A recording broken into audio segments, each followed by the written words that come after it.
Ano ho ba yung, may master plan ba ang DPWH sa mga tulay, sa mga kalye?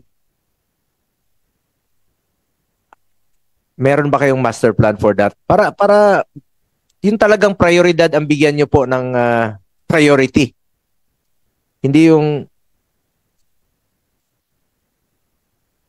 kasi ngayon po basta-basta na lang po maglalagay minsan sa mga amendments na hindi niyo na po na-validate minsan. Sana po nakalinya po ito sa inyong master plan talaga.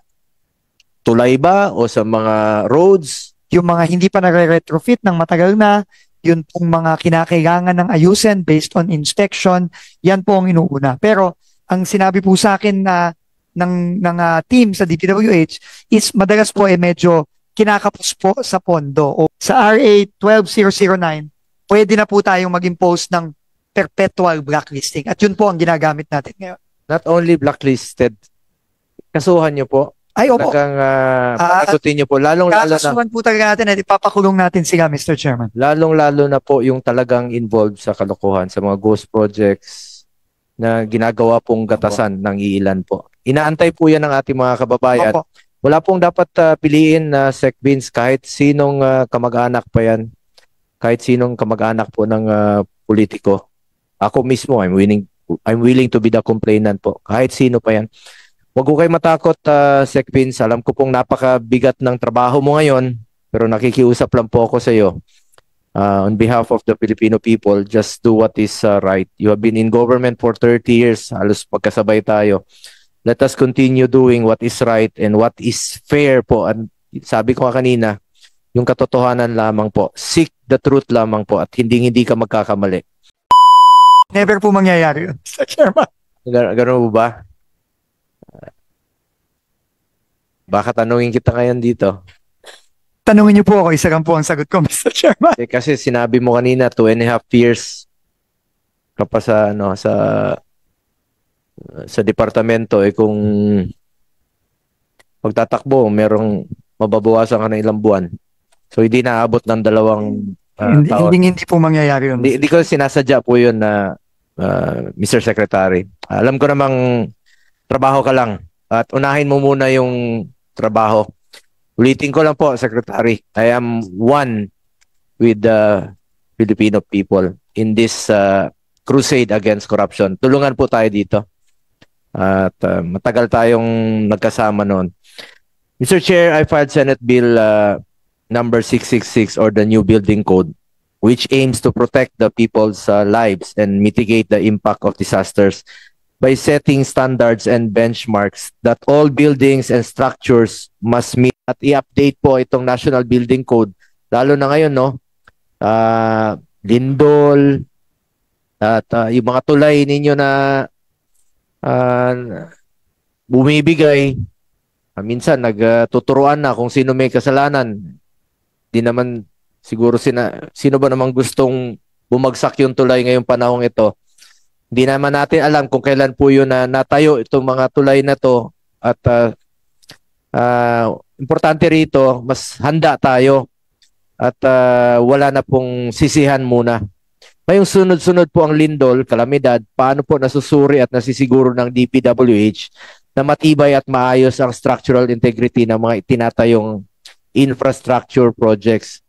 Dahil na rin po sa mga 2 tulay na po ang bumagsak, di ba? Isabela in Cagayan. All-out support po ang departamento sa pagrepaso at pagrebisa ng ating National Building Code. No? Pero in the meantime po, kailangan po talaga, ito isa sa mga unang-una ko pong sinabi, lalo na sa ating technical services at sa ating operations, kailangan po talaga paspasan at siguraduhin na ma-retrofit na po ang mga kailangan i-retrofit. Lalo na po yung mga tulay. No, for so long, delayed na po itong mga ito at kailangan po gawin na natin ito sa lalong madaling panahon, Mr. Chairman. Since yung flood control hindi na nga po priority ngayon, 2023 maalala ko, natanong ko yan dito kay then Secretary Bonoan, may master plan ba kayo sa flood control? Ngayon, hindi na natin prioridad po ito dahil naging gatasan nga po ng ilan. Aside from flood control, Ano ho ba may master plan ba ang DPWH sa mga tulay, sa mga kalye? Meron ba kayong master plan for that? Para yung talagang prioridad ang bigyan nyo po ng priority. Hindi yung kasi ngayon po basta-basta na lang po maglalagay minsan sa mga amendments na hindi niyo na po na validate minsan. Sana po nakalinya po ito sa inyong master plan talaga. Tulay ba o sa mga roads?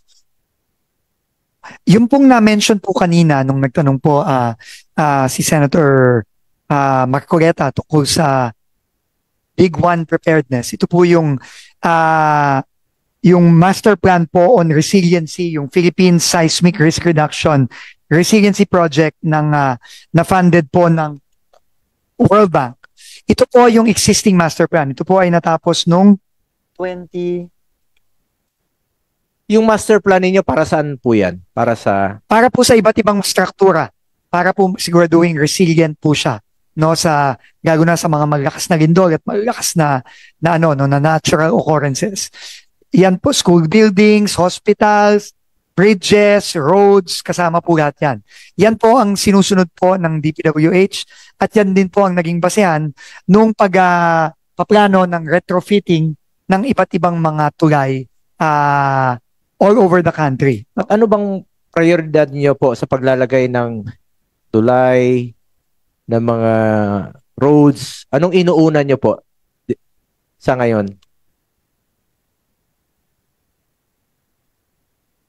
Opo, meron pong listahan ng mga pinaka-problematic na mga tulay. Yan po ay inuuna in order, I guess, in order of priority po, no? Yung mga hindi pa nare-retrofit ng matagal na, yun pong mga kinakailangan ng ayusin based on inspection, yan po ang inuuna. Pero ang sinabi po sa akin ng team sa DPWH is madalas po medyo kinakapos po sa pondo over the past several years. Pero ngayon po, I think sa 2026, nagdagdag po ng pondo para dyan para po mas marami ang ma-retrofit na mga bridges at mga iba pang mga structures. Baka pwede po mabigyan niyo lang po ang committee ng Ng update. listahan. Regular updates po sa inyong master plan. Napakahalaga po yun. Opo. Dahil usually dito po sa Kongreso, no, na merong mga amendments, kung hindi naman po prioridad at hindi nakalinya sa inyong master plan, ay sana po ma-discourage po ito. At another topic lang po, Sec Vince, nung panahon po ni former President Duterte, DPWH blacklisted non-performing or scheming contractors. It was reported that almost 30 contractors were blacklisted. At ano po yung status ng blacklisting of contractors for possible anomalous or problematic projects? You mentioned before na ang blacklisting po ng contractors for life, no? Sana tuluyan nyo po ito. Kung ngayon nadidiscover nyo po sino yung mga ginagawa lang pong negosyo, wala namang kapasidad, at talagang naging involved po dito sa kalokohan, sa mga substandard, sa mga ghost projects. Totohanin niyo po yung pag-blacklisting for life talaga. Opo. Not only blacklisted, but panagutin niyo po talaga. Yung pong mga na-involve ngayon dito sa mga maanumalyang flood control projects, yan po talagang iba-blacklist natin for life. In particular, yung mga Diskaya companies. Ano yan po. At susunurin na po natin yung mga iba pang mga gumawa ng mga ghost projects. Kami po ay naniniwala talaga. Lagong-lalo na kapag gumawa ng kahit isa lang na ghost project, ang isang contractor, yan po hindi na po dapat pwedeng magtrabaho para sa gobyerno forever. No? At yan po ang policy i-implement natin. Pero ito pong 42 na blacklisted companies nitong since 2022, 23, 24, 25, ito po ay ang duration lang po ng mga ito ay 1 year to 2 years, no? Pero kailangan po talaga maging mas stricto tayo dito, Mr. Chairman. No? Ang ano po kasi, no, under our law now, nung nakaraan po, bago napasa yung bagong pasalampu na batas ng ating Kongreso, yung amendments to the Government Procurement Act, before that po, 2 years lang po maximum ang blacklisting. Pero ngayon po, meron na po tayong basehan dahil po sa RA 12009, pwede na po tayong mag-impose ng perpetual blacklisting. At yun po ang ginagamit natin ngayon. Not only blacklisted, kasuhan nyo po. Ay, opo. Panagutin nyo po. Lalong-lalo na. Kakasuhan po talaga natin at ipapakulong natin sila, Mr. Chairman. Lalong-lalo na po yung talagang involved sa kalokohan, sa mga ghost projects na ginagawa pong gatasan ng iilan po. Inaantay po yan ng ating mga kababayan. Opo. Wala pong dapat piliin na Sec Vince, kahit sinong kamag-anak pa yan, kahit sinong kamag-anak po ng politiko. Ako mismo, I'm willing to be the complainant po. Kahit sino pa yan. Huwag ko kayo matakot, Sec Vince. Alam ko pong napakabigat ng trabaho mo ngayon, pero nakikiusap lang po ako sa iyo. On behalf of the Filipino people, just do what is right. You have been in government for 30 years. Halos pagkasabay tayo. Let us continue doing what is right and what is fair po. At sabi ko kanina, yung katotohanan lamang po. Seek the truth lamang po at hindi ka magkakamali. Not because this is the task given to you by who appointed you, but gawin nyo po ito for the future of our nation. Nakaantabay po ang ating mga kababayan na Sec Vince, nag-aantay po na meron pong managot. Panagutin po natin. Ikulong nyo po. Kasuhan nyo po yung dapat managot dito. Po, Mr. Chairman, uulitin ko lang po ang sinabi ng ating Pangulo. Wala pong sisinuhin, wala pong sasantuhin. Kahit sino po, kung saan ang ebidensya patungo, doon po tayo tutungo. At yun po ang commitment natin, hindi lamang sa Pangulo, kundi sa buong bansa. Yun po ang gagawin natin. Makakaasa po kayo, Mr. Chairman. Salamat po, Sec Vince. The truth lang po. Tumbukin niyo yung talagang may kasalanan. Managot ang dapat. Managot, parati mong sinasabi yan. Kasuhan ang korap at ipakulong. Seek the truth. Huwag na pong pa-atras-atras. Diretso ka doon. Tumbukin mo yung mastermind at ang buhaya. Salamat po, Sec Vince. Alam na niya, hindi lang niya mapangalanan. Salamat po, Mr. Chair.